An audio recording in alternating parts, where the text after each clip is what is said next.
Welcome to Vikram's chemistry classes. बच्चों, आज जो हम पढ़ने जा रहे हैं वो ऑर्गेनिक केमिस्ट्री का एक बेहद इंपॉर्टेंट टॉपिक है। हम आज पढ़ने जा रहे हैं जीओसी, राइट। तो हम जीओसी के साथ आज बात करेंगे। तो हम जीओसी की बात कर रहे हैं। जीओसी का मतलब होता है जनरल ऑर्गेनिक केमिस्ट्री। एक बेहद इंपॉर्टेंट टॉपिक है। क्लास 11th में सीबीएसई बोर्ड्स में भी पढ़ते हैं आप, आईसीएसई बोर्ड्स में भी पढ़ते हैं आप। तो आप जहां भी पढ़े general organic chemistry, basics of organic chemistry के बारे में बातचीत करने जा रहे हैं आज। बेहद इंपॉर्टेंट टॉपिक। ये नीट या जेईई मेंस एडवांस आप जो भी पेपर प्रिपेयर करते हैं, it is one of the most important topics of all. तो चलिए आज जीओसी के बारे में बात करेंगे। अब क्योंकि ये ऑर्गेनिक केमिस्ट्री का टॉपिक है, सबसे पहली बात तो ये समझें कि ऑर्गेनिक केमिस्ट्री, अब क्योंकि मैं ऑर्गेनिक नाम ले रहा हूं, तो भाई सबसे पहली बात तो ये है कि ऑर्गेनिक का मतलब क्या है, राइट। हम ऑर्गेनिक केमिस्ट्री पढ़ेंगे, बट ऑर्गेनिक का मतलब क्या है? Frankly speaking, the literal meaning of organic is nothing but life, right. Life कहते हैं, लाइफ यानी लिविंग। भाई इसका मतलब क्या हुआ, क्यों मैं लिख रहा हूं ये लिविंग या लाइफ, इसका क्या मतलब है वो समझते। बेसिकली लाइफ या लिविंग लिखते वक्त कहने का मतलब है, जरा ध्यान से सोचिए, मैं और आप जिंदा रहने के लिए क्या करते हैं? खाते हैं, राइट। ऑब्वियसली हम सांस ले रहे हैं, लेकिन खाते हैं, राइट। तो जब हम why do we intake food, हम खाना क्यों खा रहे हैं? और जब हम खा रहे हैं ताकि हम अपने बॉडी को मेंटेन और सस्टेन कर सकें। हमारी बॉडी बेसिकली किन चीजों से बनी है? तो अगर मैं आप ध्यान से सोचेंगे तो आप देखेंगे हमारी बॉडी बनी है कार्बोहाइड्रेट, और यही हम लेते भी हैं अपने डाइट्स में, राइट। आप कार्बोहाइड्रेट खाते हो। अब आप क्या लेते हो? आप लेते हो protein,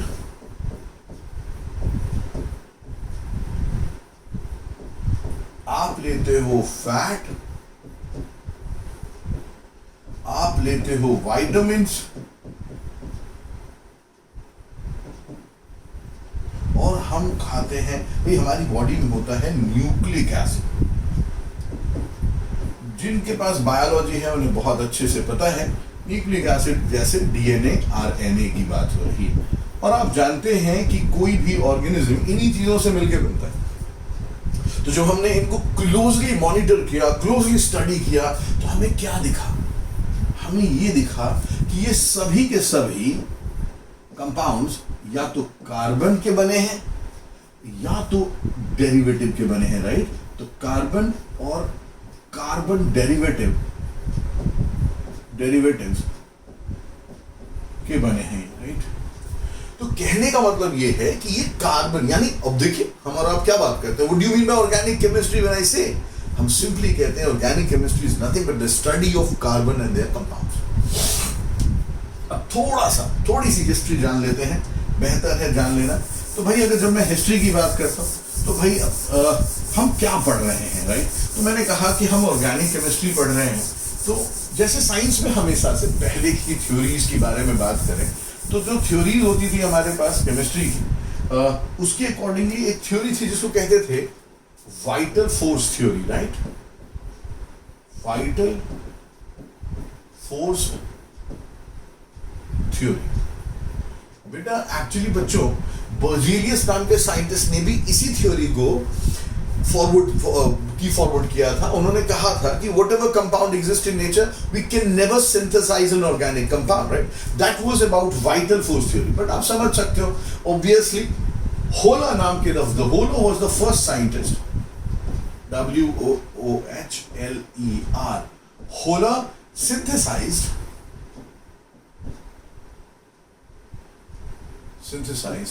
first organic compound.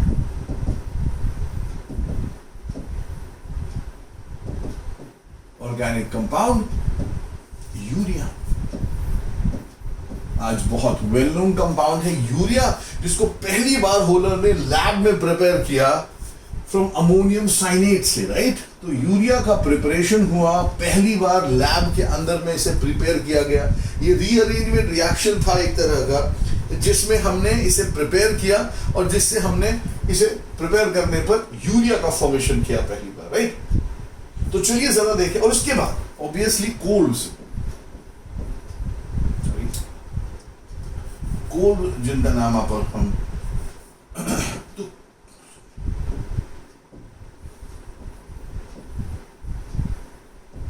evolves in 1845. Synthesized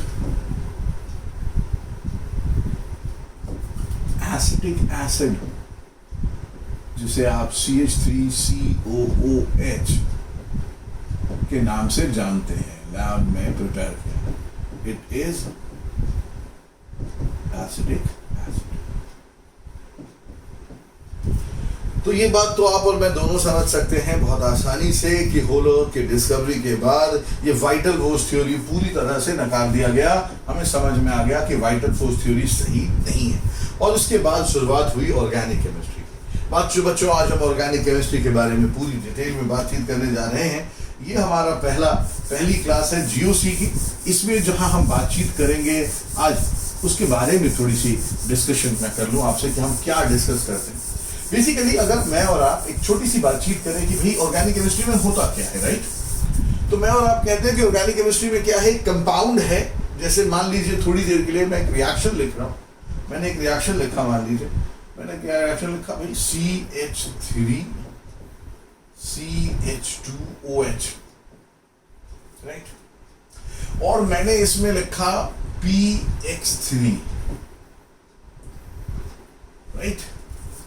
तो ये रिएक्शन होता है, कंपाउंड बनता है CH3CH2X, X यानी हेलोजन है। ये रिएक्शन आप पढ़ोगे आगे, बट अभी के लिए बस इतना कि मैं एक रिएक्शन लिखा।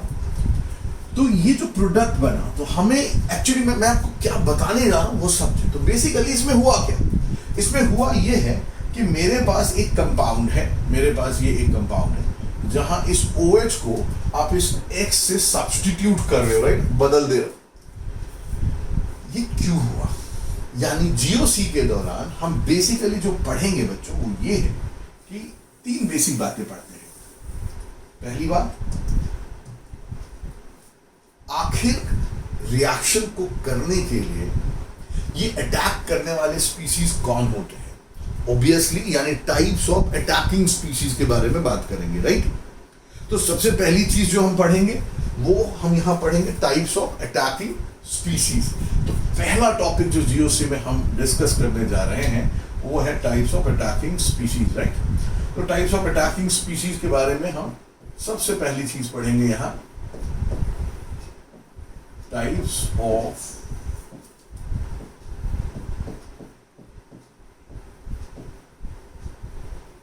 Attacking species, right? कि आखिर अटैक कौन करता है, जो कि आपने देखा वहां। दूसरी बात जो हमको यहां पढ़नी है वो है आखिर अटैक होने पर रिएक्शंस किस तरह के होते हैं। तो हम यहां पढ़ने जा रहे हैं टाइप्स ऑफ रिएक्शंस, राइट? और तीसरी चीज जो हम पढ़ेंगे यहां पर कि आखिर भाई कोई अटैक कर रहा है बिना वजह तो नहीं करता, कोई वजह होगी अटैक करने की। तो वो वजह क्या है जिसकी वजह से अटैक होता है, तो उसके लिए हम पढ़ेंगे यहां पर इफेक्ट्स इन ऑर्गेनिक केमिस्ट्री, या टाइप्स ऑफ इफेक्ट्स पढ़ सकते थे, इफेक्ट्स इन ऑर्गेनिक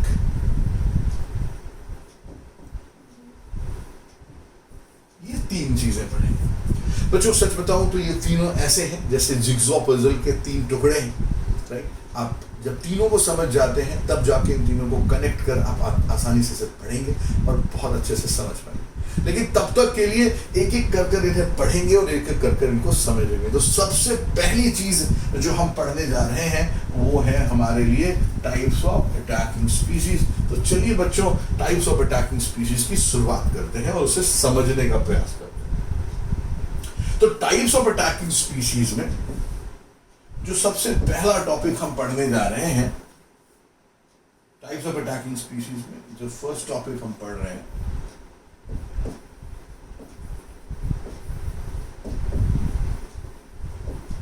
तो पहला आप हेडिंग डाल लें, types of attacking species.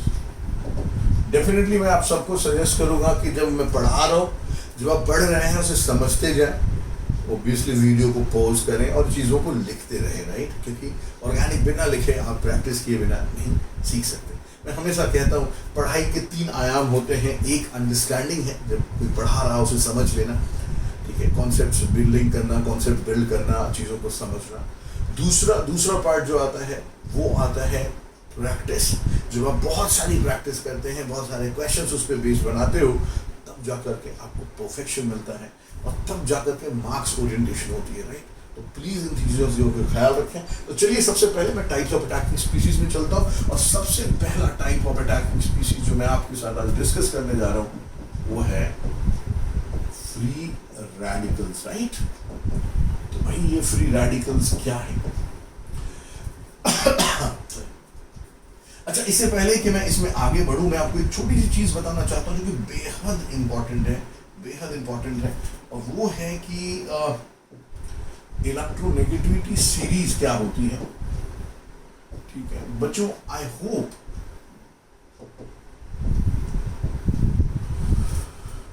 Electronegativity का मतलब आप समझते हो कि कोई भी बॉन्ड में 2 इलेक्ट्रॉन अगर रखे हैं तो ज्यादा इलेक्ट्रोनेगेटिव एलिमेंट अपनी तरफ इलेक्ट्रॉन को पुल करता है। तो जो इलेक्ट्रोनेगेटिविटी सीरीज है, इसके बिना इसमें आगे हम नहीं बढ़ सकते। उसमें जो सबसे इंपॉर्टेंट पार्ट है वो इलेक्ट्रोनेगेटिविटी सीरीज है, उसे याद रखें। और जो इसका सीरीज है वो है फोन, FON CL, कॉल याद करने का तरीका है।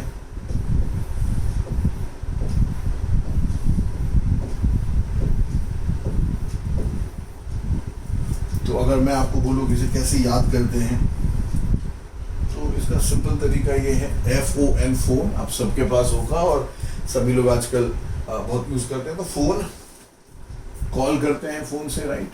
तो फोन कॉल।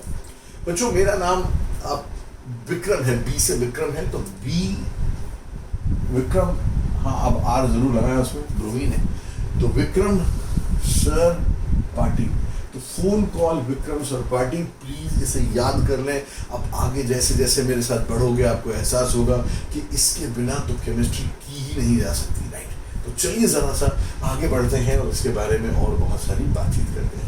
तो चलिए इलेक्ट्रॉनिक सीरीज जरूर ध्यान रखिएगा, मैं वैसे हटा नहीं रहा, पहले मैं फ्री रेडिकल की तरफ चलूँ। तो फ्री रेडिकल की बात कर रहे थे। फ्री रेडिकल में मैंने बात करी कि भाई फ्री रेडिकल क्या है। तो हमने कहा अब जरा सा एक छोटा सा एग्जाम्पल अगर मैं आपसे पूछता कि चलिए मान लेते हैं मेरे पास ब्रोमीन नाम का एक स्पीसीज है, राइट। आप लोगों को पता होगा एक बॉन्ड का मतलब 2 इलेक्ट्रॉन होता है। अगर मैं आपसे पूछता कि ये बताओ बच्चों कि ब्रोमीन, इन दोनों ब्रोमीन में ज्यादा इलेक्ट्रोनेगेटिव ब्रोमीन कौन है, यानी अगर इन दोनों में लड़ाई हो जाए, इन दोनों में कोई अनबन हो जाए और तब इनको इलेक्ट्रॉन डिस्ट्रीब्यूट करना पड़े तो क्या होगा। तो आप बोलोगे सर ये किस तरह का सवाल है, क्योंकि दोनों ही ब्रोमीन एटम हैं, दोनों की इलेक्ट्रोनेगेटिविटी एग्जैक्टली सेम होती है। और अगर दोनों की इलेक्ट्रोनेगेटिविटी एग्जैक्टली सेम है तो डेफिनेट है कि जब बॉन्ड के ब्रेक करने की बारी आएगी तो ये एग्जैक्टली 2 हिस्सों में टूटेंगे, जहां एक ब्रोमीन एक इलेक्ट्रॉन लेकर चला जाएगा, दूसरा ब्रोमीन दूसरा इलेक्ट्रॉन। और इस तरह से हमारे पास एक ऐसा स्पीसीज हमें मिलेगा जिसके पास एक अनपेयर्ड इलेक्ट्रॉन मौजूद है, जिसकी मदद से वो बॉन्ड बना सकता है। और यही इसी को फ्री रेडिकल कहते हैं। क्या है फ्री रेडिकल? तो हमने कहा it is an atom or group of atoms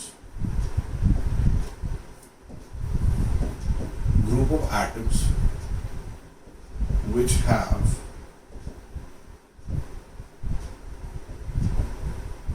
one unpaired electron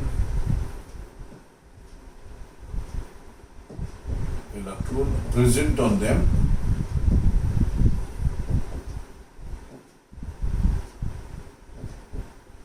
by which they can form a bond.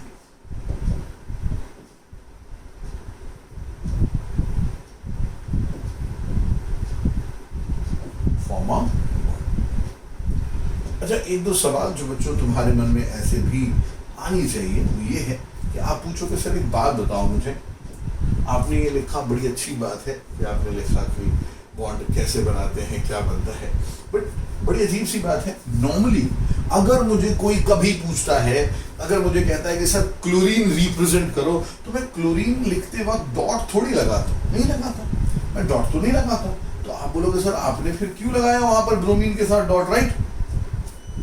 मैंने ब्रोमीन पे डॉट लगाया, क्यों लगाया? मैं आपको एक सिंपल सी बात बता दूं, ये जो अटैकिंग स्पीसीज आप देख रहे हैं इन्हें हम रिएक्शन इंटरमीडिएट के नाम से भी जानते हैं बच्चे। जैसे बहुत सिंपल सी बात अगर मैं पूछूं आपसे, मैं पूछूं कि एक बात बताइए, क्या केटायन और एनायन नेचर में फ्रीली एग्जिस्ट करते हैं? आप बोलोगे नहीं करते। तो मैं पूछूंगा कब करते हैं एग्जिस्ट? तो आप बताओगे कि सर केटायन और एनायन एग्जिस्ट करते हैं नेचर में but only during the reaction. वो reaction intermediates, exactly like that free radical एक रिएक्शन इंटरमीडिएट है। ठीक है बच्चों, रिएक्शन इंटरमीडिएट है। तो ये एक रिएक्शन इंटरमीडिएट है, तो मुझे ये रिप्रेजेंट करना जरूरी है कि जो ब्रोमीन मैंने यहां बनाया है वो ब्रोमीन टेम्पररी बना है, ये एग्जिस्ट ऐसे नहीं करेगा, इसे बॉन्ड बनाने की जरूरत पड़ेगी। तो मैंने यहाँ Br का फ्री रेडिकल लिखा, राइट। तो जब भी मैं लिखूंगा मैं डॉट्स के साथ लिखा। तो ये मैंने बताया कि फ्री रेडिकल क्या चीज होती है। अब सवाल होता है दूसरा सवाल, एक बात याद रखें, बच्चे पूछते सर नेगेटिव क्यों नहीं दिया आपने? डॉट ठीक है, डॉट लिख सकते हैं, बट नेगेटिव क्यों नहीं दिया अगर इलेक्ट्रॉन ले रहा? याद रखिए बच्चों, नेगेटिव हम तब लिखते हैं जब वो एलिमेंट किसी दूसरे का इलेक्ट्रॉन गेन करता है। लाइक फॉर एन एग्जांपल, अगर मैं बात करूं कि भाई मेरे पास NaCl है, राइट, तो NaCl का जो बॉन्ड ब्रेक होता है तो वो Na+Cl- में टूटता है, राइट। तो वो क्यों टूटा? क्योंकि Na ने अपना पूरा इलेक्ट्रॉन दिया, क्लोरीन ने पूरा इलेक्ट्रॉन गेन किया, राइट, और तब जाकर के NaCl में Na+Cl बना। तो Cl- तब बना जब उसने किसी और का इलेक्ट्रॉन गेन किया है, इसने तो खुद अपना ही इलेक्ट्रॉन लिया, इसलिए यहां पर हम कुछ भी हम नेगेटिव चार्जेस नहीं लिखते हैं। तो चलिए चले आगे और अब देखिए कि ठीक है फ्री रेडिकल क्या होता है, हमें समझ में आया। अब मैं इसे जरा हटा रहा हूं या 2 मिनट पहले थोड़ा और लिख लूं। तो यहां पर सवाल हुआ, मेरे को पूछा गया कि ठीक फ्री रेडिकल क्या होता है, ये समझ में भाई कंडीशन क्या है फ्री रेडिकल के बनने का, right. Condition for formation of free radical, right, formation of free radical, कि भाई आप बताएंगे condition for formation of free radical क्या है। तो मैंने कहा फ्री रेडिकल के बनने का कंडीशन है homolytic cleavage of bond, homolytic cleavage of bonds. बच्चों अगर समझ में आया हो तो मैं आपको थोड़ा सा बताऊं कि होमोलिटिक क्लीवेज का मतलब है, homo means same, lytic means break down, bond breaks into 2 equal parts, right, bond breaks into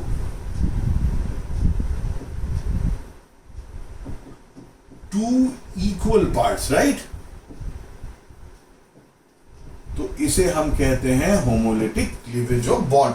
तो जब बॉन्ड दो बराबर हिस्सों में टूटेगा हमेशा फ्री रेडिकल का फॉर्मेशन करेगा, राइट। तो चलिए अब और आगे चलें और अब बात करते हैं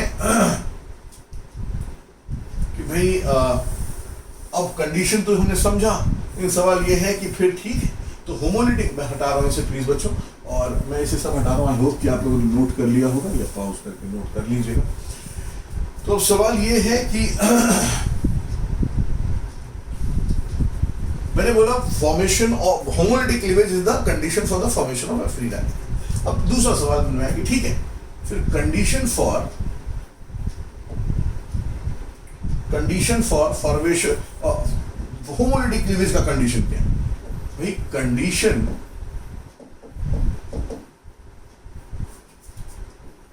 for homolytic cleavage of bond किसी ने पूछ लिया, तो हमने कहा 2 कंडीशंस हैं। पहला सिंपल है और वो कहता है when difference of electronegativity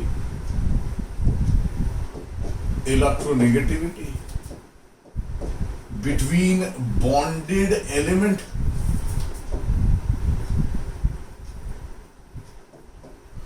is 0, right. तो पहली बार बॉन्डेड ऑब्वियस, जैसे Br2 Cl2 F2 O2 N2 ये जितने हैं जिसमें डिफरेंस ऑफ इलेक्ट्रोनेगेटिविटी 0 होगी, डेफिनेटली उनके बॉन्ड होमोलिटिकली ही टूटेंगे। दूसरा कंडीशन है और ये थोड़ा सा अनोखा है, ये कहता है presence of a free radical induces free radical mechanism, right?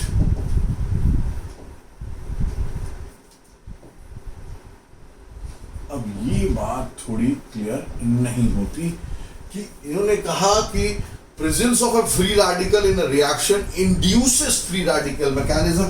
सबसे पहली बात तो इस इंड्यूसेस का मतलब क्या है?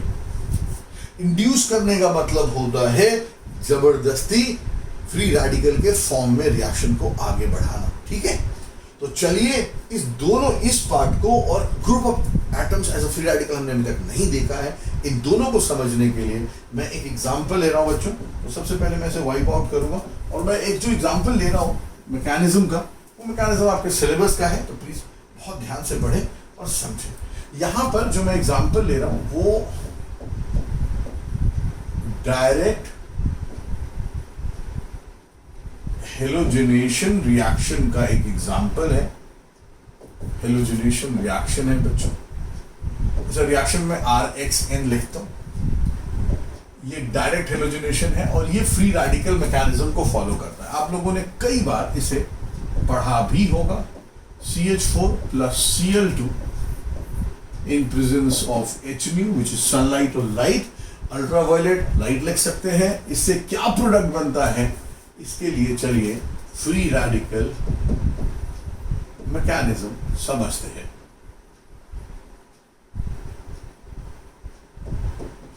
फ्री रेडिकल मैकेनिज्म हमेशा 3 स्टेप्स को फॉलो करता है। इसका स्टेप नंबर 1, पहला स्टेप हमेशा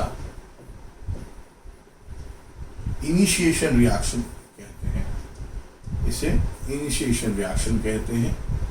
पहला जो है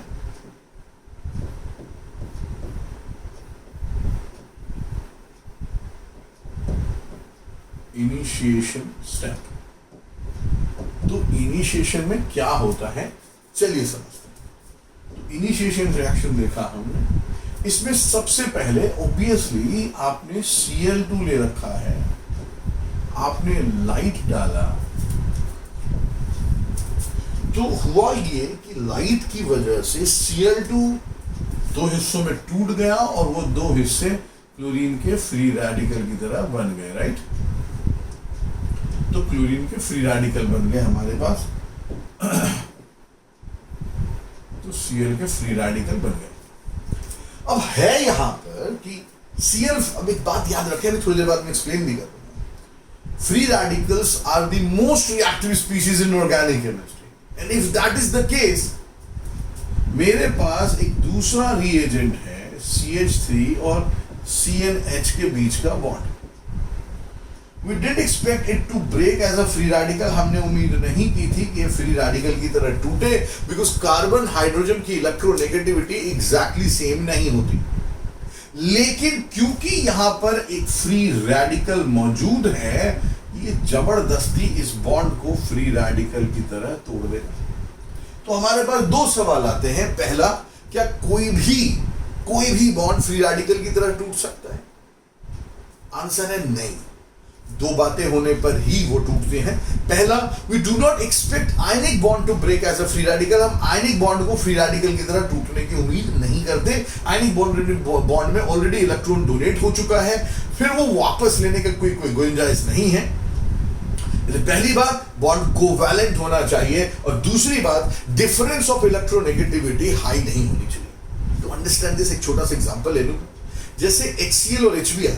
HCl को अगर आप चाहेंगे तो भी फ्री रेडिकल की तरह नहीं तोड़ सकते, क्योंकि H और Cl की इलेक्ट्रोनेगेटिविटी में एक ह्यूज डिफरेंस है, मगर HBr फ्री रेडिकल्स की तरह ब्रेक किया जा सकता है, यानी डिफरेंस जब कम। अब आप समझते हो, कार्बन और हाइड्रोजन की बात करें तो कार्बन और हाइड्रोजन दोनों ही बेहद कम इलेक्ट्रोनेगेटिव एलिमेंट हैं। जहां कार्बन से इलेक्ट्रोनेगेटिविटी कैरेक्टरिस्टिक शुरू होती है, यानी नॉन मेटल है, but one of the weakest, it is the weakest non metal that we have, और hydrogen can behave as a non metal as well, इसलिए बॉन्ड फ्री रेडिकल की तरह टूटता है। मगर एक हुआ यूं कि जब इन दोनों का रिएक्शन हुआ तो मैंने यहां बनाया HCl और मैंने कहा मेरे पास एक फ्री रेडिकल छूट गया CH3। अब अचानक से ये बात लिखते ही आपके दिमाग में एक सवाल आता है। सवाल ये है कि भाई आप मुझे बताएं, क्या ये फ्री रेडिकल तो दोनों बने थे, CH3 का भी बना था और H का भी बना था। तो आप मुझसे पूछ सकते हो कि आप एक बात बताओ, इन दोनों के जब फ्री रेडिकल बने तो क्यों आपने Cl के साथ ही H को क्यों जोड़ा? Cl के साथ तो CH3 को भी जोड़ सकते थे। ये डेलिबरेट था। Answer is yes. क्यों था? मैं आपको बता दूं। केमिस्ट्री या नेचर का एक बहुत सिंपल रूल है जिसे हम कोई ब्रेक नहीं कर सकते, और वो है कि more negative species always goes with and attaches with a more positive one. No doubt about it, chlorine जो है वो एक इलेक्ट्रोनेगेटिव एलिमेंट है, आप जानते हैं, one of the most electronegative element है। वहीं hydrogen can behave as, no doubt, in between carbon and hydrogen can behave as a metal as well, right. और इसलिए क्लोरीन का हाइड्रोजन से जुड़ना आसान था और CH3 बाहर निकल जाता। इस तरह हमारे पास CH3 का फ्री रेडिकल बच गया। अब दूसरा स्टेप आता है जिसे हम कहते हैं प्रोपगेशन। प्रोपगेशन यानी रिएक्शन को आगे की तरफ बढ़ा देना। सिंपल सी चीज है। और यहां ध्यान से देखें तो मेरे पास CH3 का एक फ्री रेडिकल बचा हुआ है और मेरे पास Cl का भी एक फ्री रेडिकल बचा हुआ है। इन दोनों को आपस में आप जोड़ देते हो और बन जाता है CH3Cl, राइट। इधर you want to stop this reaction right here, आप रिएक्शन को यहीं रोक दें। अगर कहीं आपने एक और Cl2 मॉलिक्यूल डाला और वो Cl फ्री रेडिकल बन गया तो आप समझो क्या होगा भाई। फिर से वही बात है कि CH2Cl, और मतलब मैं CH3 को लिख रहा हूं ऐसे। फिर अगर आपने Cl के फ्री रेडिकल को डाला होगा तो ये Cl का फ्री रेडिकल फिर से एक H को लेकर भाग जाएगा, HCl बनाएगा और आपके पास बच जाएगा CH2Cl का एक फ्री रेडिकल। और अब ये जो CH2Cl का फ्री रेडिकल बचा है आपके पास, इसे आप यहाँ रोक नहीं सकते। क्यों नहीं रोक सकते? क्योंकि आपके पास एक दूसरा Cl का फ्री रेडिकल पड़ा हुआ है और ये भी बड़ा अनस्टेबल कंपाउंड है। तो ये दोनों आपस में जुड़ जाएंगे और बन जाएगा CH2Cl2। Want to stop? Stop it right here. If you want, आपने कहीं गलती से फिर से एक बार Cl फ्री रेडिकल फिर से डाल दिया, फिर से ये HCl बनेगा और बाहर को निकलेगा Cl3 का एक फ्री रेडिकल, राइट, और Cl2 का एक फ्री रेडिकल।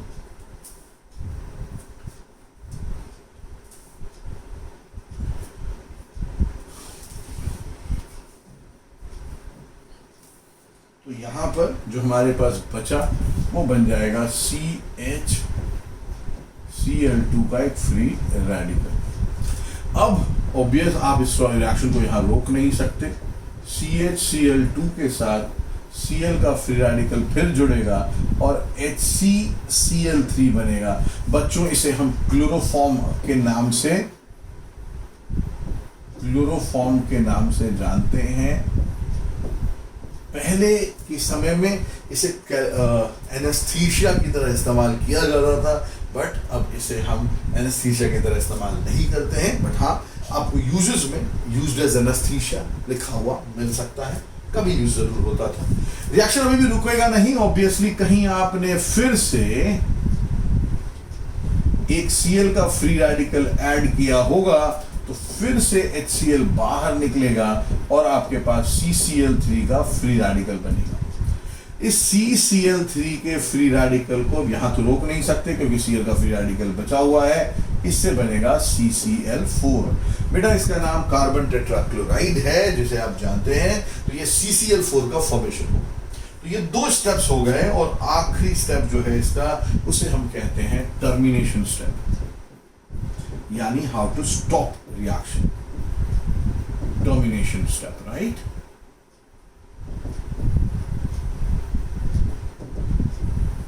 बच्चों एक सीधी सी बात है, when you want to terminate a reaction को बंद करना है तो इसमें दिए गए कंडीशंस को रोक दो। जो कंडीशंस आपने अप्लाई किए उनको बंद कर दो, रिएक्शन अपने आप बंद हो जाएगा, राइट।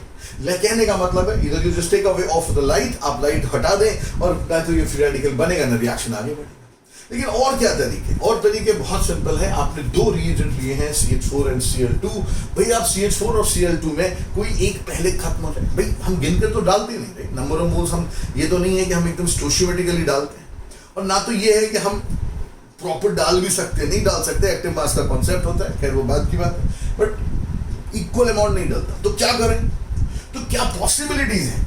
पॉसिबिलिटी ये है कि जरा सोचिए, अगर Cl का फ्री रेडिकल खत्म हो गया होगा तो मेरे पास बचे होंगे CH3 के 2 फ्री रेडिकल, क्योंकि Cl इनको मिल ही नहीं रहा, ये बोल रहा आपस में जुड़ ही जाते हैं भाई, और क्या कर सकते हैं, कोई ऑप्शन तो है नहीं मेरे पास। दूसरा क्या हो सकता है कि CH4 खत्म हो जाए, और अगर CH4 खत्म हो गया तो Cl के 2 फ्री रेडिकल आपस में जुड़ेंगे, बोलेंगे कोई मिला नहीं, चलो Cl2 बन लेते हैं।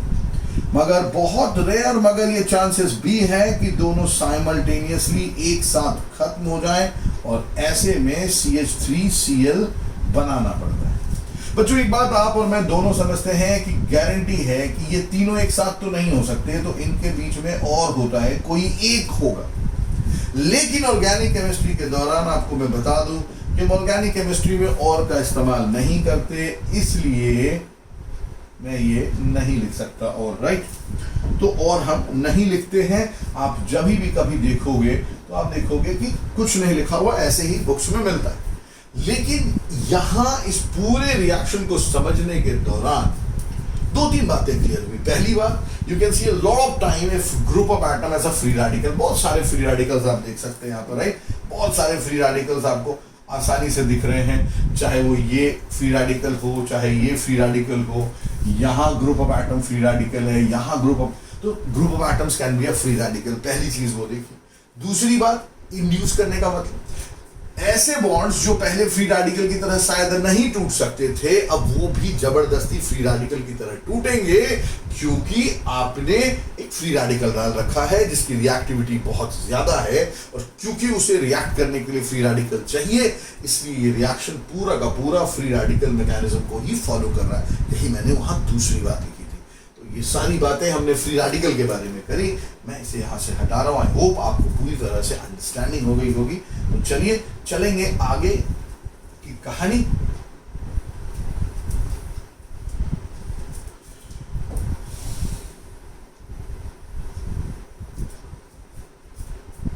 चलिए भाई, अब चले आगे और बात करें 2 और स्पीशीज के बारे में, अटैकिंग स्पीशीज के बारे में। एक जिसे आप, मैं VOC नाम दे रहा हूं, जिसको हमने कहा इलेक्ट्रोफाइल।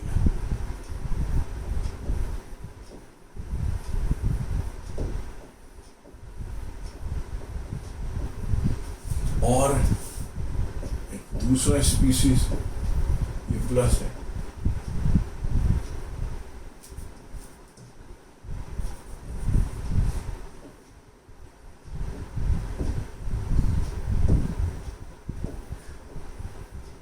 इलेक्ट्रोफाइल को E+ से डिनोट करते हैं आप।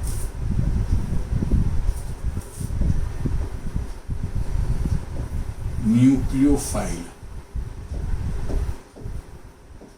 NU- से डिनोट करते हैं। तो चलिए जरा इलेक्ट्रोफाइल और न्यूक्लियोफाइल को भी समझते हैं कि इलेक्ट्रोफाइल न्यूक्लियोफाइल क्या है।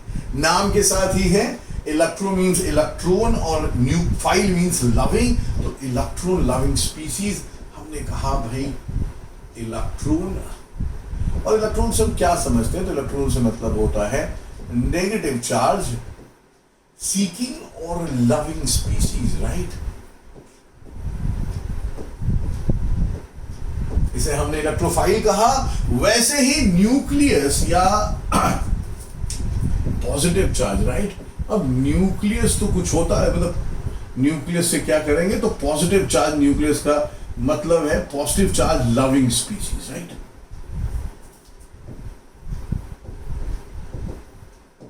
इसे हम न्यूक्लियोफाइल, तो इलेक्ट्रोफाइल न्यूक्लियोफाइल, राइट। अब इसके एग्जाम्पल पे चलेंगे तो एग्जाम्पल इसके 2 तरह के होते हैं। एक है चार्ज एग्जाम्पल, और charge examples are very easy to understand. भाई चार्ज में क्या है, सीधी सी बात है कि कोई भी स्पीशीज अगर मेरे पास है which has a positive charge will definitely attract towards the negative one, right? तो anything with a positive charge, चाहे वो NH4+ हो, वो CH3+ हो, वो भाई मेरे पास H प्लस हो Na प्लस हो मुझे फर्क नहीं पड़ता. Anything that has a positive charge will definitely act as an electrophile. And likewise, anything with a negative charge, चाहे वो X माइनस हो, Cn माइनस हो, OH माइनस हो, कोई भी होता हो, if it has a negative charge, it will be a nucleophile. मगर दिक्कत तब आती है बच्चों जब हमसे पूछा जाता है कि न्यूट्रल एग्जाम्पल बताओ. न्यूट्रल एग्जाम्पल बताओ. मुश्किल नहीं है, ध्यान से सुनिए, समझ जाएंगे, बहुत आसान है. न्यूट्रल के एग्जाम्पल की जब बारी आई तो हमने बोला कि आप और आपने पढ़ा हो अगर तो आपको जानकारी होगी. लुईस एसिड यानी इलेक्ट्रॉन पेयर एक्सेप्टर्स होते हैं. And you can understand if something is an electron acceptor तो इलेक्ट्रॉन से प्यार करता है, राइट? यानी all Lewis acid basically, right? All Lewis acids. और बेस क्या होते हैं? जो इलेक्ट्रॉन डोनर्स होते हैं. अब जिसके पास रिच होगा वही डोनेट करेगा, और जो रिच है इसका मतलब वो पॉजिटिव को प्यार करता है, राइट? तो ऑल लुईस बेसेस, राइट? जिसे ऑल लुईस एसिड्स. और आप बोलोगे ठीक है सर वो तो समझ में आया, मगर पहचानते कैसे? मैं आपको तरीका बताता हूं. इलेक्ट्रोनेगेटिविटी सीरीज याद है? अब मैंने एक एग्जांपल लिखा, मैंने लिखा CO2. मैं आपको इसको पहचानने का तरीका बताता हूं कि इलेक्ट्रोफाइल है या न्यूक्लियोफाइल है, राइट? तो सबसे पहले तो आपको अगर मैं पूछूं कि भाई इसमें सेंट्रल एटम कौन है, तो आप बोलोगे sir carbon is the central atom, right? तो जरा समझो कि मैं कार्बन हूं, मैं सेंट्रल एटम हूं, ये ऑक्सीजन एटम्स है, तो ऑक्सीजन ने इलेक्ट्रॉन कार्बन से पुल कर लिया, राइट? अवे कर दिया. तो कार्बन अपने कंपाउंड में एक डेफिशिएंट स्पीसीज की तरह बिहेव करेगा, राइट? और जब वो इलेक्ट्रॉन डेफिशिएंट स्पीसीज की तरह बिहेव करेगा, इलेक्ट्रॉन डेफिशिएंट, तो वो कौन है? इलेक्ट्रोफाइल हो गया, राइट? अब ऐसे ही मैंने जैसे यहां एग्जांपल लिखा NH3. मैंने पूछा सेंट्रल एटम कौन है, तो आप बोलोगे सर सेंट्रल एटम नाइट्रोजन है. ज्यादा इलेक्ट्रोनेगेटिव कौन है? नाइट्रोजन. तो नाइट्रोजन ने इलेक्ट्रॉन पुल कर लिया अपने पास, उसके पास इलेक्ट्रॉन डेंसिटी बढ़ गई, जिसकी वजह से अब जिसके पास ज्यादा इलेक्ट्रॉन डेंसिटी है बच्चों, वो क्या करेगा? वो न्यूक्लियोफाइल की तरह एक्ट करेगा. और आप ऐसे ही बड़े सारे एग्जांपल्स देख सकते हो, जैसे SO2, जैसे NO2, इस तरह के बड़े सारे एग्जांपल आप देख सकते हैं, जैसे PH3, राइट? तो इस तरह से न जाने कितने एग्जांपल्स हैं हमारे पास जिन्हें हम इन्हें इलेक्ट्रोफाइल न्यूक्लियोफाइल में चेक कर सकते हैं. तो ये इस तरह से बहुत सारे एग्जांपल बनते हैं जो न्यूट्रल स्पीसीज की तरह बिहेव करते हैं और न्यूक्लियोफाइल होते हैं. एक सिंपल सी बात मैं लिख दूं, सिर्फ आप ध्यान रख सकें कि अगर मैंने लिखा कि if central atom is less electronegative than surrounding atoms,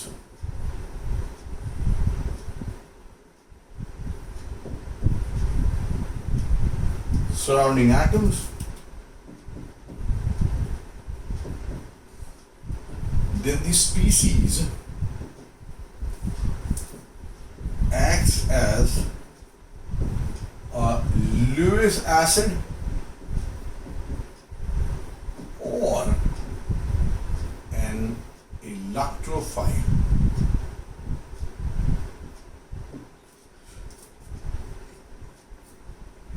exactly opposite आप बड़ी आसानी से लिख सकते हैं. ये मैंने इलेक्ट्रोफाइल के लिए लिखा, आप चाहें तो न्यूक्लियोफाइल के लिए भी ऐसे ही एक उल्टा ऑपोजिट पॉइंट्स लिख सकते. तो इस तरह से हमने इलेक्ट्रोफाइल न्यूक्लियोफाइल को भी पहचाना, और इस तरह से हमने आज पहला हिस्सा डिस्कस किया टाइप्स ऑफ अटैकिंग स्पीशीज का. बच्चों इन द नेक्स्ट क्लास हम टाइप्स ऑफ रिएक्शंस डिस्कस करेंगे और कुछ इफेक्ट्स भी, राइट? तो थैंक यू फॉर वॉचिंग.